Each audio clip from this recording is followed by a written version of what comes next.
My name is Susan Trinkle. I am the full-time art history instructor at the Elkhorn Valley campus.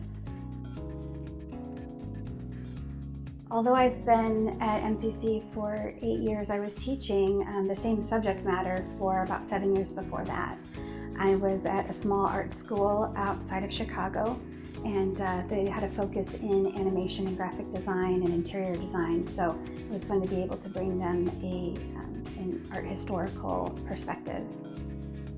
Well, I was raised in Nebraska, so I've been here for a long time, and I think like a lot of Nebraskans, kids who have grown up here, you have to mandatorily have to get out for a while. And I did my 4 years at UNL, but after that I wanted to go kind of explore the world. So I did some traveling abroad, and I ended up deciding then that I wanted to do a graduate degree in art history after seeing so many wonderful things in the world.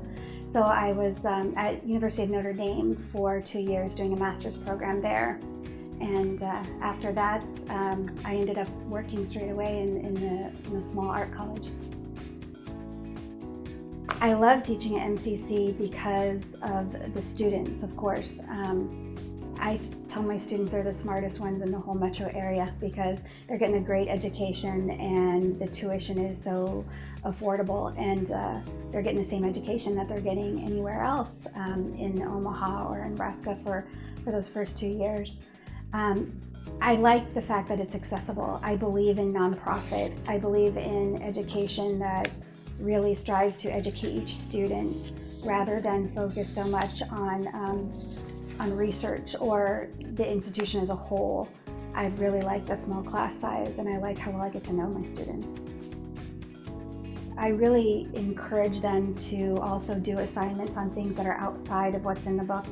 Unfortunately, our book doesn't give enough attention to all the diverse regions of the world. So I do like to make sure that we have representation from so many different continents and different cultures in the world that they're not going to experience. Most students can see European Renaissance art at some point in their life at any museum, but to be able to learn something about Lakota artists or about African art that our book covers so little of, I think it's important to bring in guest speakers and have them actually meet people who are working in those traditional media. One aha moment I had was when I went on a study abroad trip, and this was several years ago. I went to Rosebud, the Lakota Sicangu reservation, and I was amazed that I had learned as much during that week as I had from the studies that I did when I went overseas. It was a whole new culture, and the students that went along were fantastic, and they did just what I had hoped they would do. They asked questions. They had this sense of wonder about them because they were experiencing something for the first time, but it was right in our own backyard, and their eyes were opened to just the diversity of cultural practice and belief that exists right here in the Midwest.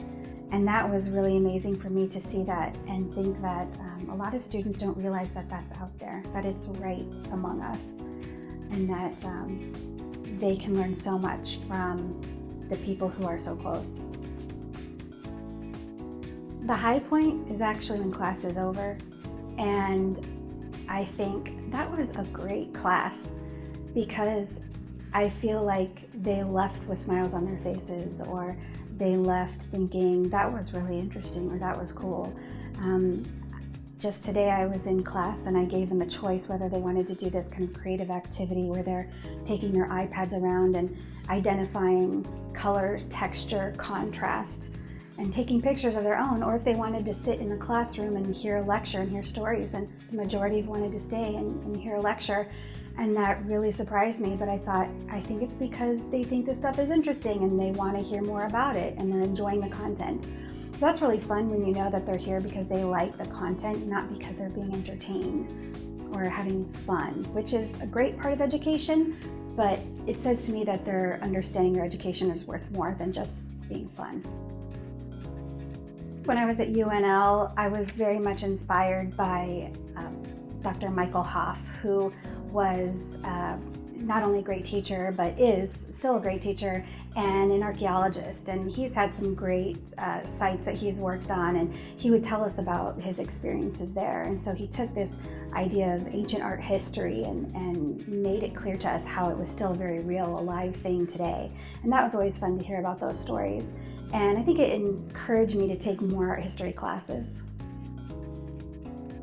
Technology has completely changed the way I teach. It's totally flipped my classroom.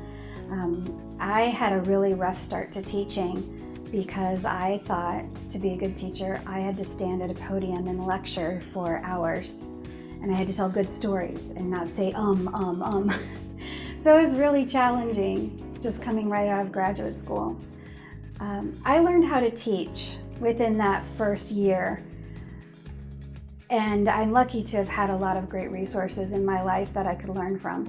But I think when I started to discover what we could do with the technology, that just opened doors. And to tell you the truth, it made the job so much easier. It took pressure off. I didn't have to know everything. And I think that's one of the things that's so difficult for a lot of us as teachers is we feel as though we're expected to know everything. And when the students have these objects in their hands, we know it's apparent that we don't know everything because they could look up anything they want. So it's great to be able to say from the beginning, I welcome your technology, I welcome the devices that you're going to bring in this class because we're going to use them. And there's going to be times when we're going to explore something together and you're going to tell me what you find out, and we're going to compare what everybody finds because the internet is full of different ideas and different opinions. So it's really cool to be able to really kind of sort out the good from the bad, the logical from the illogical, the credible from the non-credible sources. And I really love having access to that right there in the classroom. I think my biggest challenge, like pretty much most people, is having enough time to do everything I want to do. And where I think that I have really fallen short is in my own art making. And there have been many years that have passed by where I haven't made a single thing. And I think it's good to know the history of art, but it's also really good to understand the practice. And I wish I could spend a little more time doing that. But I've discussed that in my annual faculty plan that I made, that I'm going to work on some art making myself. So I have to stick to that and really find the time to practice some of that. I hope students will remember that I cared about how well they did in class.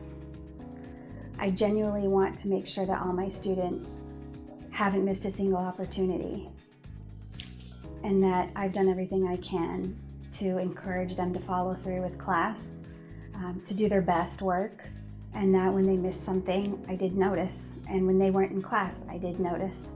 So that hopefully they'll carry that on to other things that they do in life and realize that there are teachers here at MCC that care individually about how well everybody does, and it's not just a matter of how many numbers come in and out of our doors, but that those numbers are individuals who learn something and enjoy their education here.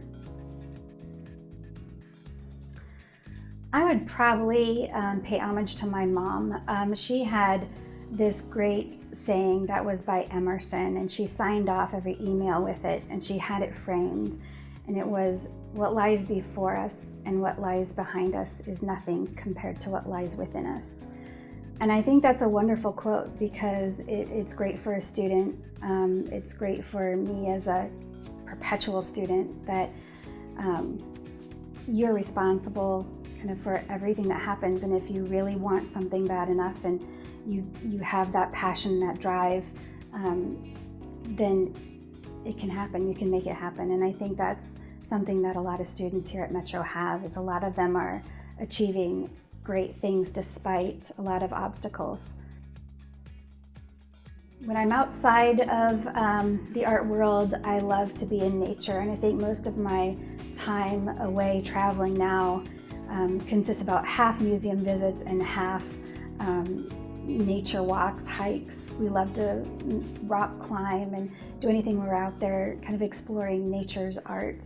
That's what I think gives me a sense of wonder now, is looking at all the beauty that there is, and all the visual elements and principles of design that exist in the natural world.